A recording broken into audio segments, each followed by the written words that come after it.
The grandfather clock in the marble hallway chimed midnight as Sophia Grace quietly closed her bedroom door behind her. Her heart pounded against her ribs like a caged bird, desperate for freedom. Tonight was the night she would finally escape, the golden prison that had become her life since her father's death 2 years ago. Sophia clutched, her worn leather violin case tightly in one hand, and a small backpack containing her few precious belongings in the other. At 22, she should have been living her dreams, perhaps performing in concert halls or teaching music to eager students. Instead, she had become a prisoner in her own childhood home, trapped by the woman who had married her father for. His fortune, Helena Winters, stood at the top of the grand staircase like a vulture waiting for prey. Even at this late hour, she was impeccably dressed in a silk robe that cost more than most people earned in a month. Her cold blue eyes fixed on Sophia with the same calculating look that had haunted the young woman for the past 2 years. Going somewhere, my dear stepdaughter. Helena's voice dripped with false sweetness that made Sophia's skin crawl. Sophia straightened her shoulders, finding courage she didn't know she possessed. I'm leaving, Helena.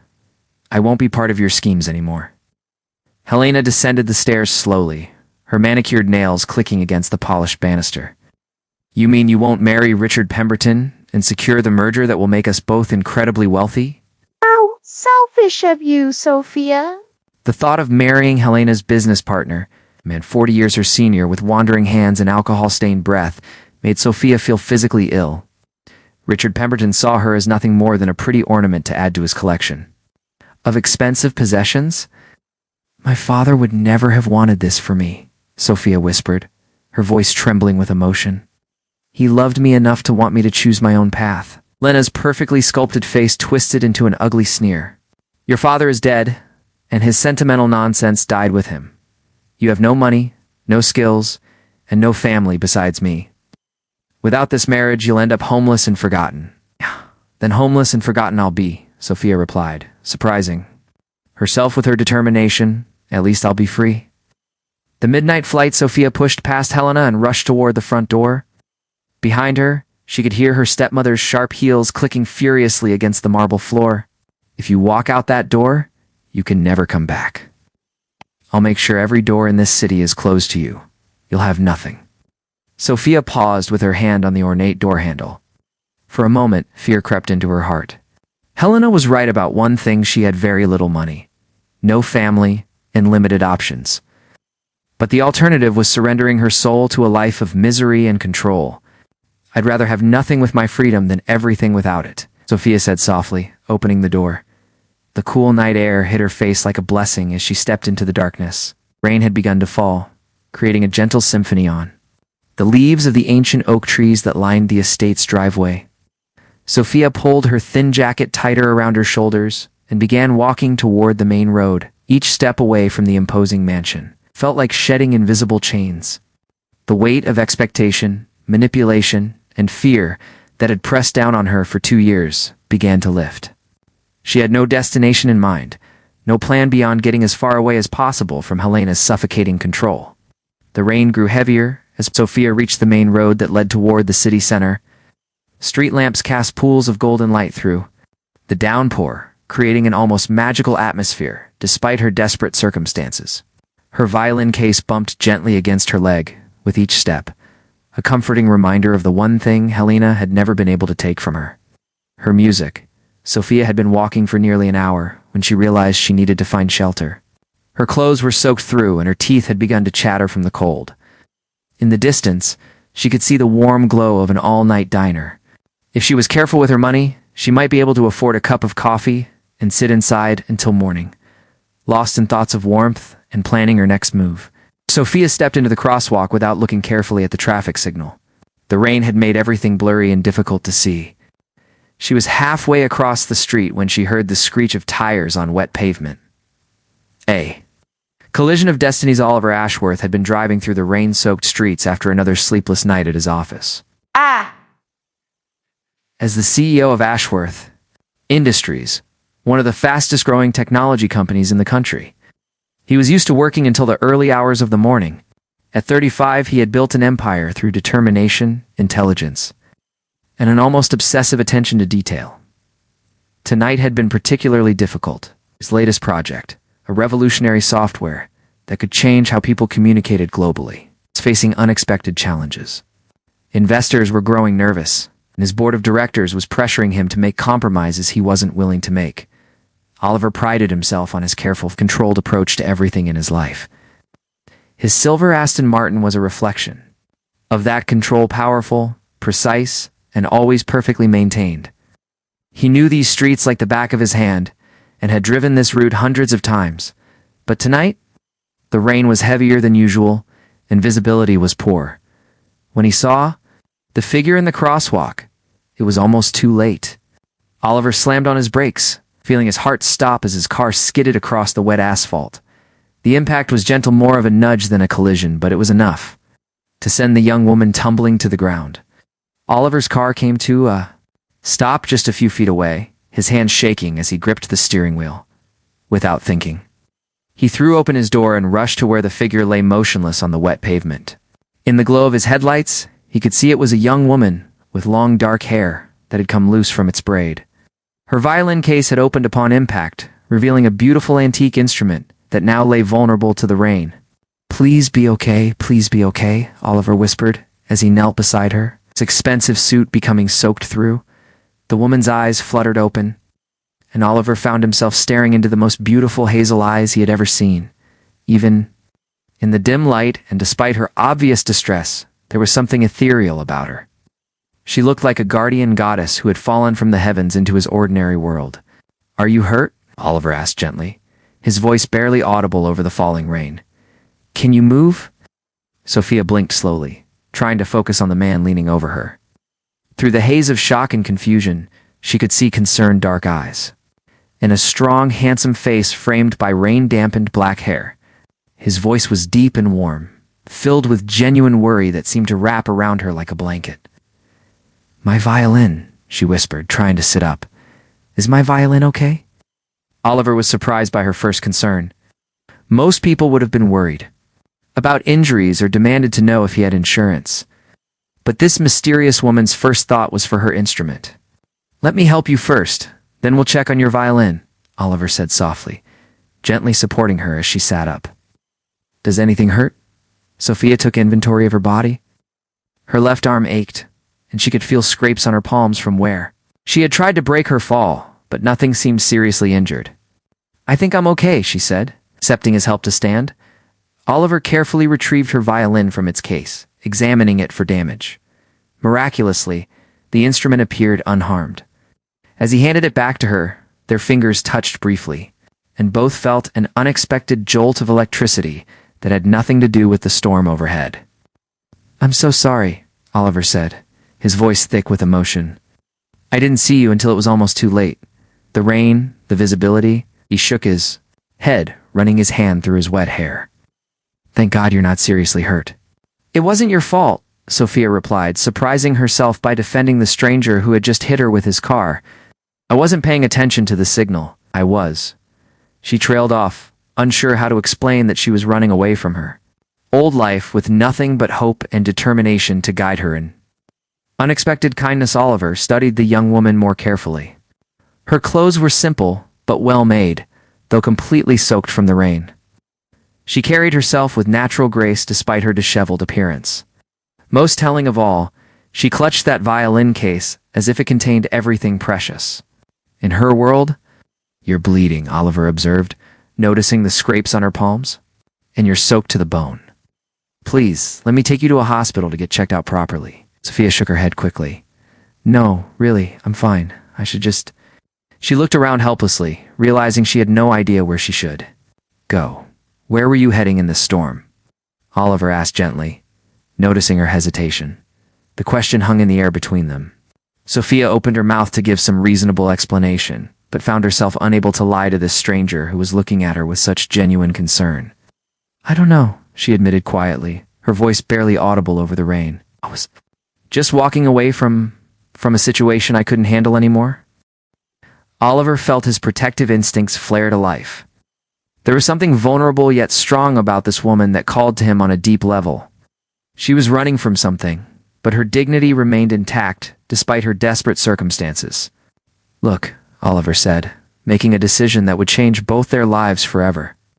There's an all-night diner about 2 blocks from here. At least let me buy you coffee and make sure you're really okay. It's the least I can do after, he gestured. Helplessly at the situation, Sophia studied his face in the light from the street lamps. Everything about him radiated success and power, from his expensive car to his clearly tailored suit. He should have been intimidating, but instead she felt oddly safe in his presence. I don't even know your name, she said softly. Oliver, he replied, extending his hand. Oliver Ashworth, Sophia Grace, she responded, shaking his hand and feeling that same electric connection from before. Well then, Sophia Grace, Oliver, said with a gentle smile that transformed his entire face, shall we get out of this rain before we both catch pneumonia? As they walked toward his car, Oliver holding an umbrella he had retrieved from his trunk over both of them. Neither could have imagined that this chance encounter would become the beginning of a love story that would challenge everything they thought they knew about fate, trust, and the power of 2 hearts finding each other in the darkness. The diner Oliver had mentioned turned out to be a cozy 24-hour establishment with red vinyl booths and the comforting smell of fresh coffee and homemade pie. As they settled into a corner booth away from the few other late-night patrons, Sophia felt some of the tension leave her shoulders for the first time in months. Oliver ordered coffee for both of them and insisted Sophia choose something to eat. Despite her protests about not having much money, when she admitted she hadn't eaten since breakfast, his expression grew concerned, and he quietly ordered enough food for both of them. So Oliver said gently, wrapping his hands around his coffee mug, do you want to tell me what situation you were walking away from in the middle of a rainstorm? Sophia studied his face, searching for any sign of judgment or pity. Instead, she found only patient kindness in his dark eyes. Something about Oliver Ashworth made her feel safe enough to share pieces of her story she had never told anyone. My stepmother wants to force me into a marriage I don't want, Sophia said quietly, her fingers tracing the rim of her coffee cup. She sees me as a business transaction rather than a person. Oliver's jaw tightened almost imperceptibly. The idea of anyone treating this gentle, talented woman as property made anger rise in his chest. That's medieval, he said, his voice carefully controlled.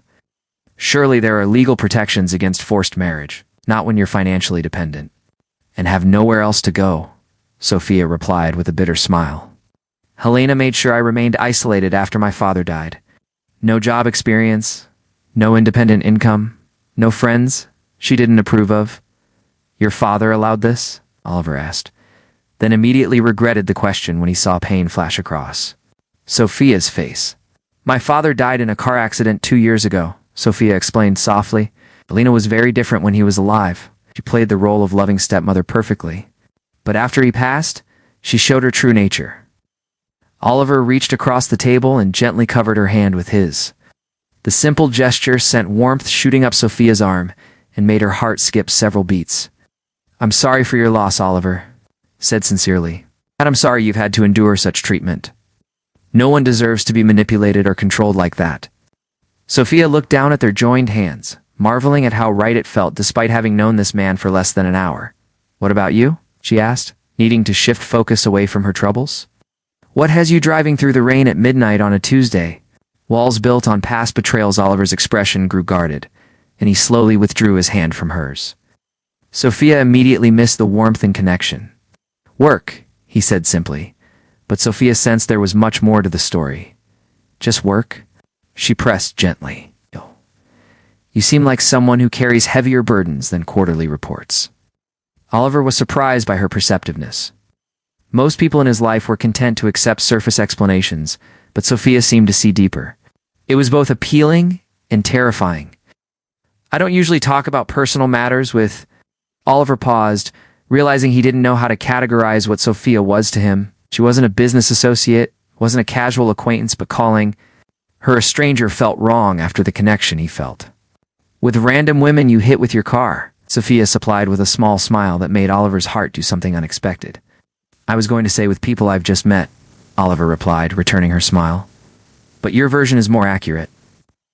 A shared moment of humor broke some of the tension, and Oliver found himself wanting to open up to this mysterious woman who had literally fallen into his life. I've been working on a project for 3 years, Oliver said slowly, something that could revolutionize global communication.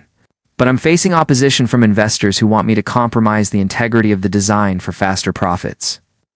That must be frustrating, Sophia said, sensing there was still more he wasn't sharing. The frustrating part is that I've been through this before, Oliver continued, his voice becoming harder.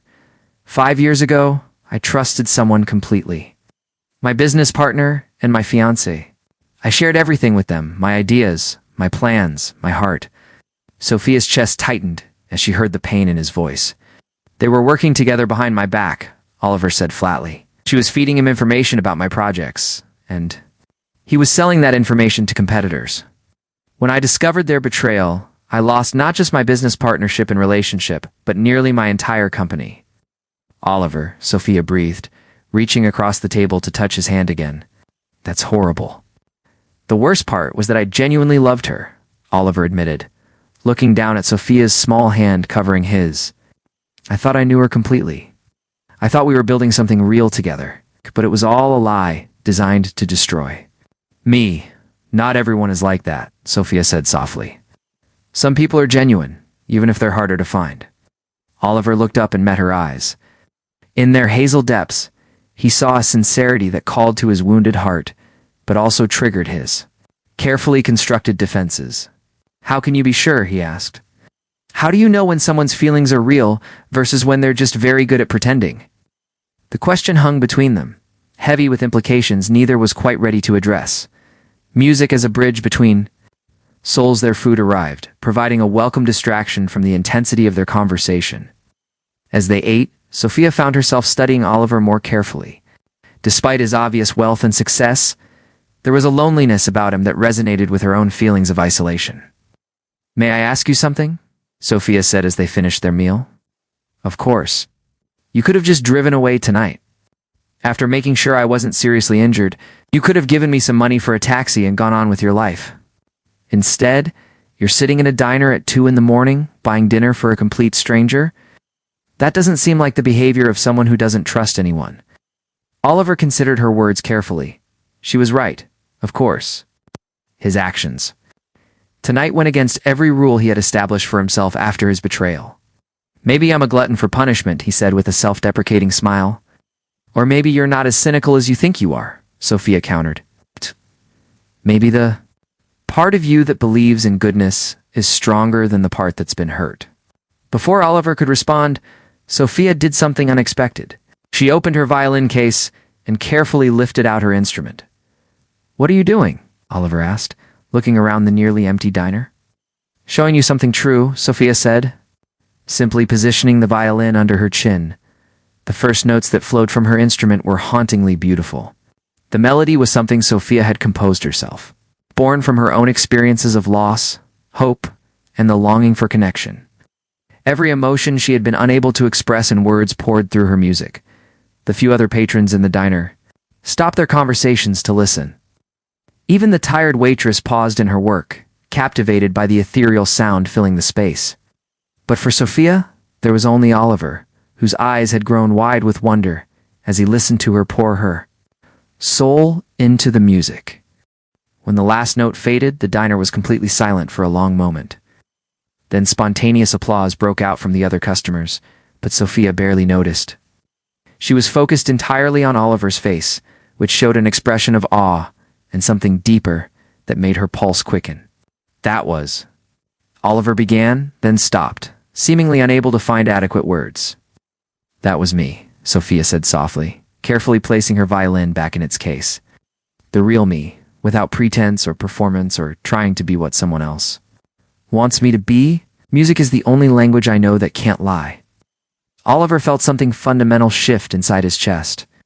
The walls he had built around his heart, constructed so carefully over 5 years of determined isolation, suddenly felt less solid. It was beautiful, he said finally, his voice rough with emotion. You're incredibly talented. Music saved me. Sophia said simply. When my mother died when I was 15, when my father remarried someone who didn't understand me, when everything felt hopeless, I always had music.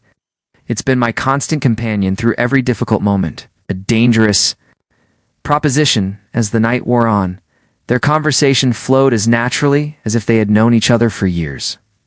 They discovered shared interests in literature and art, similar views on integrity and authenticity, and a mutual appreciation for quiet moments of genuine connection. When Oliver glanced at his watch, he was shocked to see it was nearly 4. In the morning, time had seemed to stop while he was talking with Sophia. "I should probably let you get some sleep," Oliver said reluctantly. "Do you have somewhere safe to stay tonight?" The question brought reality crashing back for both of them. Sophia had been so caught up in their conversation that she had temporarily forgotten her homeless state.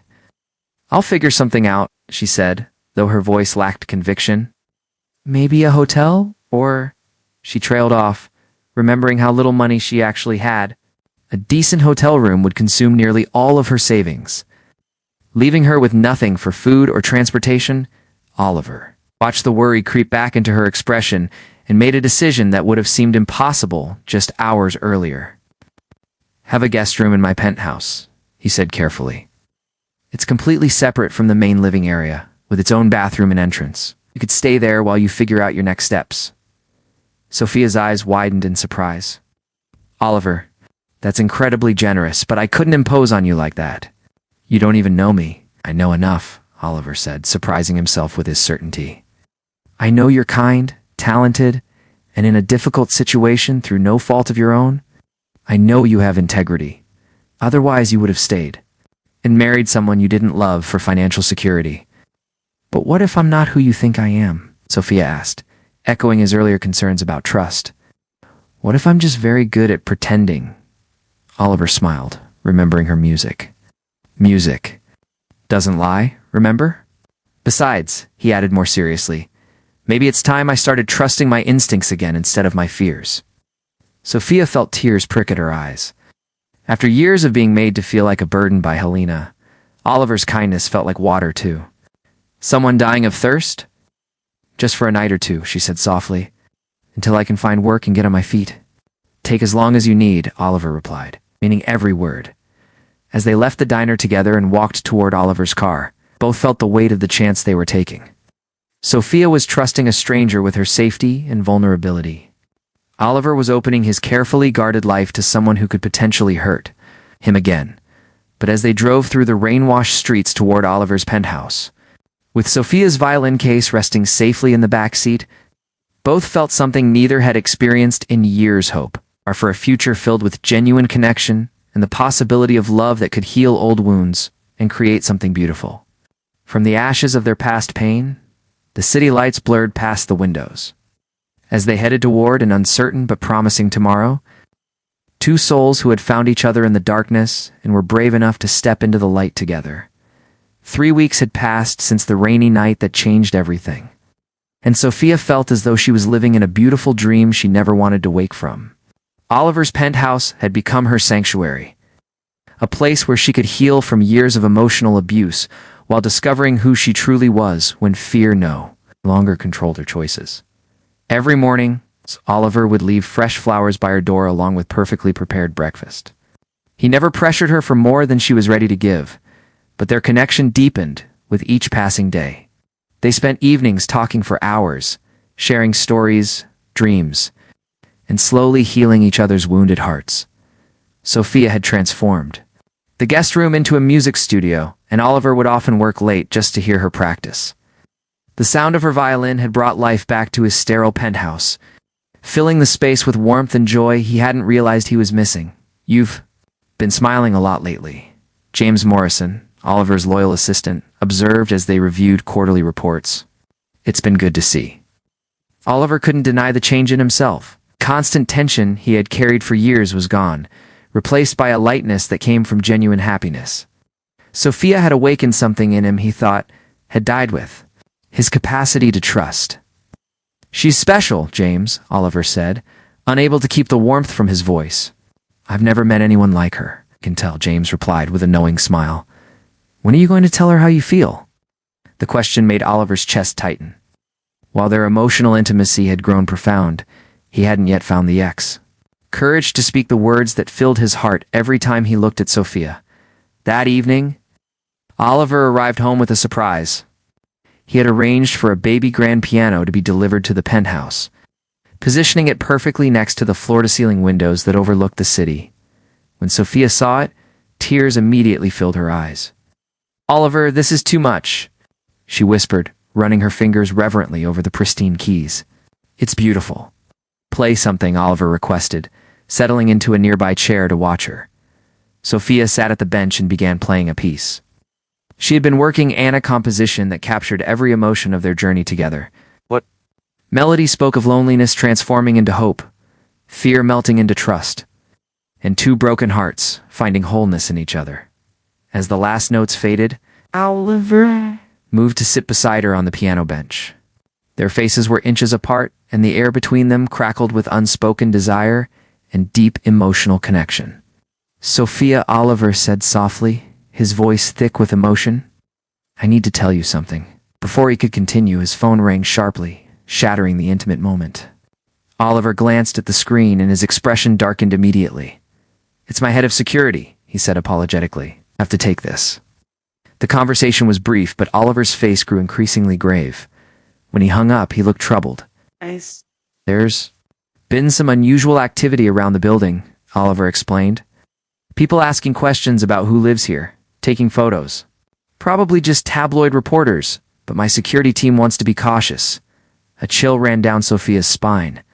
She had been so happy in their protective bubble that she had almost forgotten about Helena and the life she had left behind, the serpent. Returned the next morning, Oliver had barely left for an important board meeting when the doorbell rang. Sophia peered through the security monitor and felt her blood turn to ice.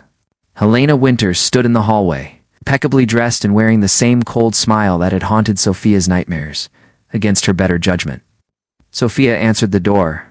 Helena swept into the penthouse without invitation, her calculating eyes taking in every expensive detail.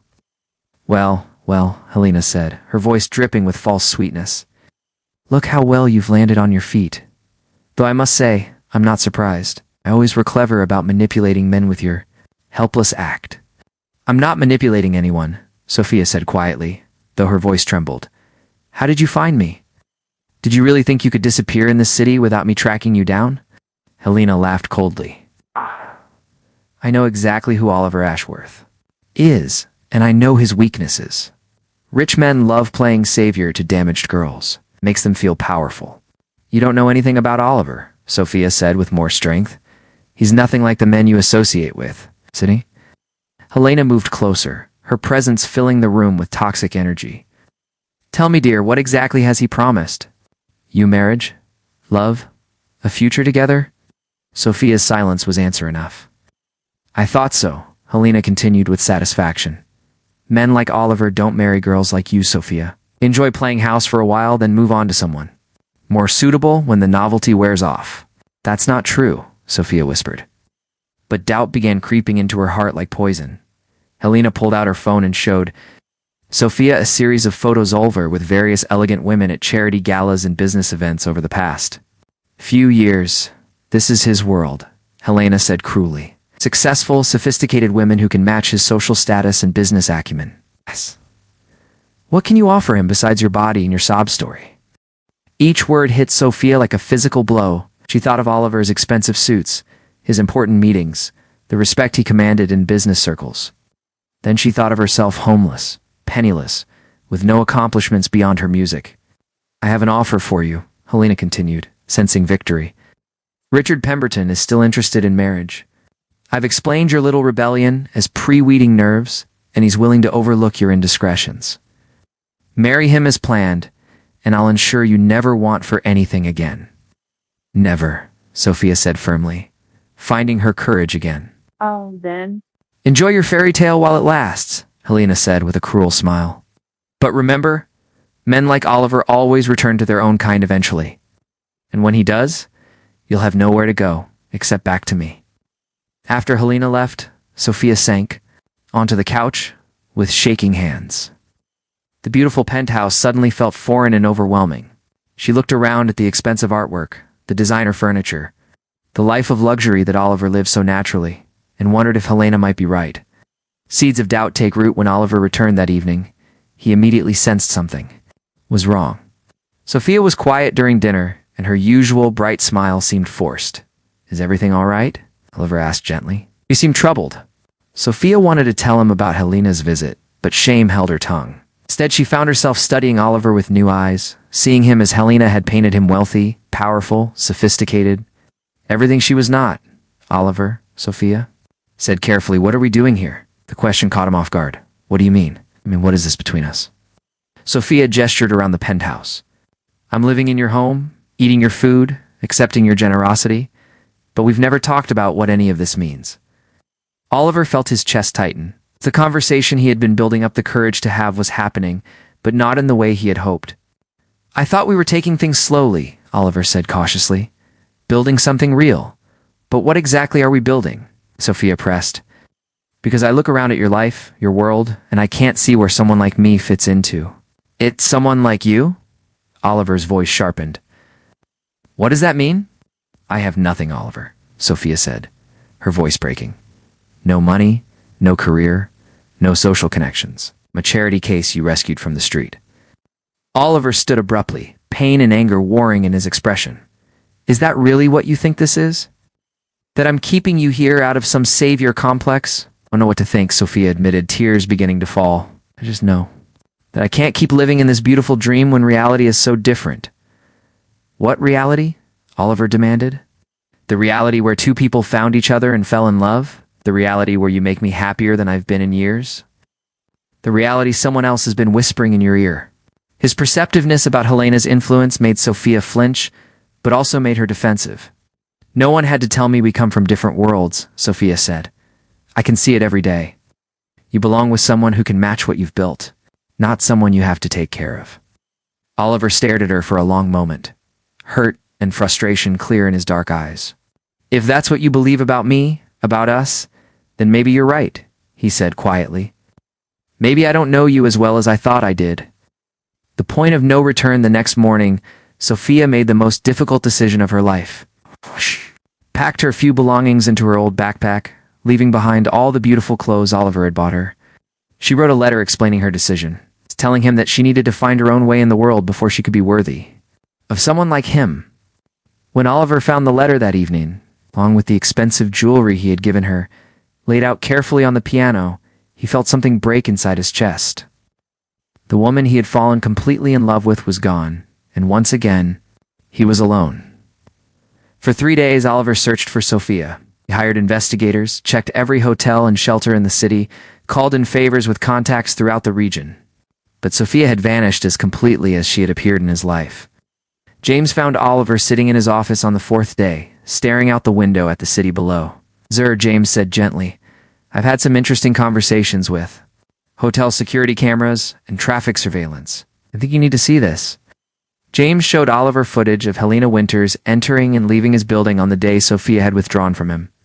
"That woman," Oliver said, his voice deadly. "Quiet. Find out everything about her. Find out where Sophia is." "Already working on it, sir," James replied. "But there's something else. I did some digging into Helena Winters' finances. Her late husband's estate is tied up in legal challenges. She's been borrowing heavily against properties she doesn't technically own yet." Oliver's mind began working at lightning speed. She needs money desperately. And she needs Sophia to marry someone who can provide it. "That would be my assessment," James agreed. Suddenly, everything clicked into place for Oliver. Helena's visit hadn't been random. It had been a calculated attack designed to separate him from Sophia and drive her back into Helena's control. "Find them," Oliver said, his voice filled with determination. "Whatever it takes, find them. And James, prepare the legal team. It's time to show Helena Winters what happens when someone threatens the woman I love." A love worth fighting for. Meanwhile, Sophia had returned to Helena's mansion, broken and defeated. Helena had welcomed her back with false sympathy and immediately began making wedding preparations with Richard Pemberton. The wedding was scheduled for the following Saturday, just 5 days away. Sophia moved through the preparations like a ghost, her spirit crushed by the loss of Oliver and the return to her prison. On Friday evening, as Sophia sat in her childhood bedroom surrounded by wedding preparations she had no heart for, she heard a commotion downstairs. Raised voices, Helena's sharp tone, and then the sound of heavy footsteps on the stairs. Sophia's door opened, and Oliver stood in the doorway looking like an avenging angel. His dark eyes blazed with determination and love, and he was flanked by two serious-looking men in suits. Oliver, Sophia breathed, her heart leaping despite everything. "We're leaving," Oliver said simply, extending his hand to her. "Right now." "I can't," Sophia whispered, though every fiber of her being wanted to run to him. Helena will do nothing," Oliver interrupted. "My lawyers have spent the last 3 days investigating her finances and her legal right to control your decisions. She has no power over you, Sophia." "She never did." Helena appeared in the doorway behind Oliver, her face twisted with rage. "You can't just take her," she snarled. "She's marrying Richard tomorrow. The contracts are signed." "The contracts you forged using Sophia's identity?" Oliver asked calmly. "The ones that constitute fraud and are therefore legally invalid?" Helena paled, realizing her schemes had been exposed. Oliver turned back to Sophia, his expression softening. "I should have fought for you from the beginning," he said. "I should have told you every day how much you mean to me, how much I love you, how my life is meaningless without you in it." Tears streamed down Sophia's face.